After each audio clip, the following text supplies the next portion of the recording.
तारीख थी 1 अप्रैल 2016 और बिहार के मुख्यमंत्री नीतीश कुमार ने बिहार में एक ऐतिहासिक फरमान जारी किया था। फरमान पूरे बिहार में पूर्ण शराबबंदी की।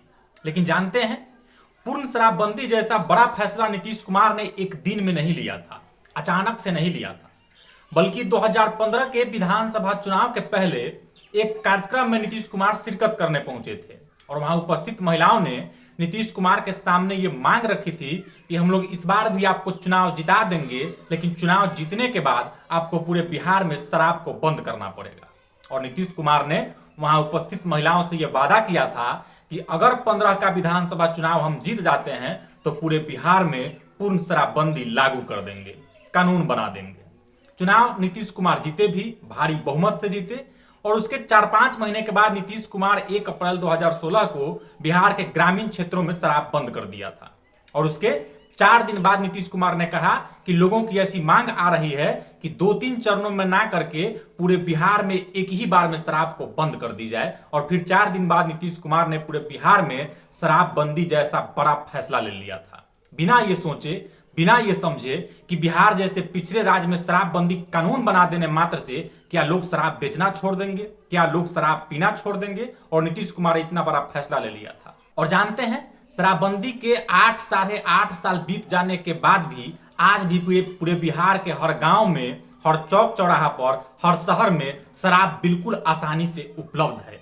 आप जहां चाहें वहां आपको शराब मिल सकती है, जब चाहे तब मिल सकती है। हाँ, फर्क इतना सा है कि पहले आपको जा करके दुकान पर शराब खरीदना पड़ता था और अब शराब बेचने वाले आपके घर तक शराब पहुंचा करके जाते हैं। ये अलग बात है कि पैसा अब पीने वालों को ज्यादा देना पड़ रहा है। और जानते हैं, जो शराब बनाने वाले आजकल लोग हैं, उनको कोई एक्सपीरियंस नहीं है, कोई जानकारी नहीं है।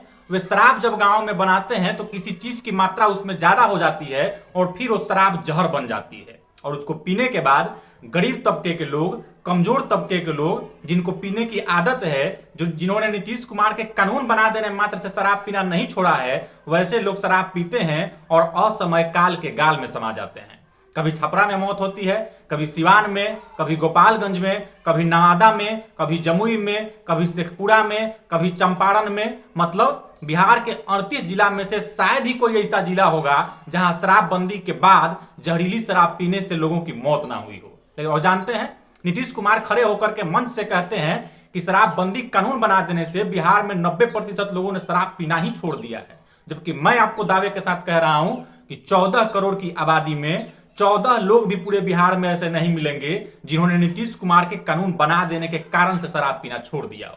जानते हैं, अब जब कहीं शराब से, जहरीली शराब से लोगों की मौत होती है तो आप देखेंगे कि पूरा पुलिस प्रशासन, पूरा प्रशासनिक महकमा जो है वो सतर्क हो जाता है, एक्टिव हो जाता है और इतना हलचल पैदा हो जाता है उस पूरे इलाके में। लगता है कि पूरी प्रशासन की टीम जो है वो पूरा जो शराब का ये सिंडिकेट जो है इसको खत्म कर देगी और सारे माफिया को पकड़ करके जेल में डाल देगी। 2-4 दिन की ये नौटंकी होती है और फिर वही काम शुरू हो जाता है जो पिछले 8 साढ़े 8 सालों से लगातार चलते आ रहा है। जानते हैं, थाना का लोग हो या पुलिस प्रशासन का कोई भी लोग हो, सबको पता है कि किस गांव में कौन शराब बेचता है और कौन शराब बनाता है। लेकिन जानते हैं, वही लोग आपसे कहते हैं कि जहां कोई शराब बेच रहा है, जहां कोई शराब बना रहा है तो उसकी सूचना आप पुलिस को दीजिए। जबकि आम लोगों से अधिक इसके बारे में जानकारी पुलिस प्रशासन में बैठे हुए लोगों को है। और वो जानकारी इसलिए है क्योंकि उन तक हर महीने में पैसा पहुंचता है। पैसा पहुंचता है चौकीदार के माध्यम से थाना तक और थाना के माध्यम से पुलिस अधिकारी जो बड़े बड़े हैं उन तक पैसा पहुंचता है। सरकार में बैठे हुए जो बड़े बड़े अधिकारी हैं उन तक पैसा पहुंचता है। और शराब माफिया भी पिछले 8 साढ़े 8 साल में करोड़ों अरबों की संपत्ति खड़ा किए हैं। और शराबबंदी जैसा काला कानून बना देने से बिहार में जो 20,000 15,000 करोड़ का सालाना नुकसान है सरकार को, सो अलग है। लेकिन जानते हैं, नीतीश कुमार की पार्टी जदयू को छोड़ करके बिहार में जितनी भी पॉलिटिकल पार्टीज हैं, सबने कभी ना कभी ये जरूर कहा है कि शराबबंदी के मामले में कुछ संशोधन करने की जरूरत है। मतलब ये एक रिकॉर्ड रहा है कि पूरी दुनिया में कहीं भी शराबबंदी, मतलब पूर्णतः शराबबंदी जैसा कानून कहीं सफल हो ही नहीं सका है। बिहार में भी पहले एक बार शराबबंदी कानून बनाया गया था, लेकिन उसमें इतनी असफलता मिली कि फिर उस कानून को रद्द कर दिया गया। लेकिन नीतीश कुमार जैसे तानाशाह व्यक्ति सत्ता में बैठ करके, कुर्सी में बैठ करके इस कानून को लग रहा है कि अपना एकदम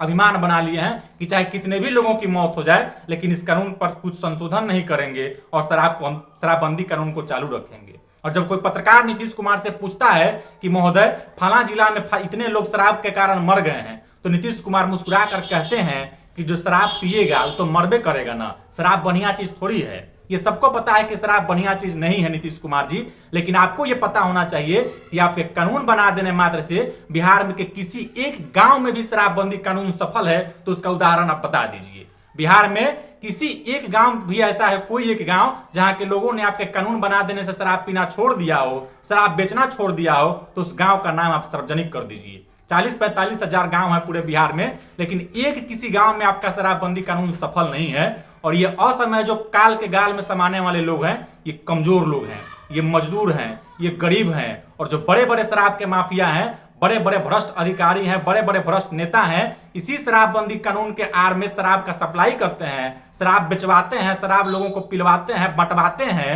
और उससे करोड़ों अरबों रुपए कमाई करते हैं। इस वीडियो को देखने के लिए आपका बहुत बहुत धन्यवाद। मेरा नाम अतुल प्रताप सिंह है। इस पेज को फॉलो करते चलिए।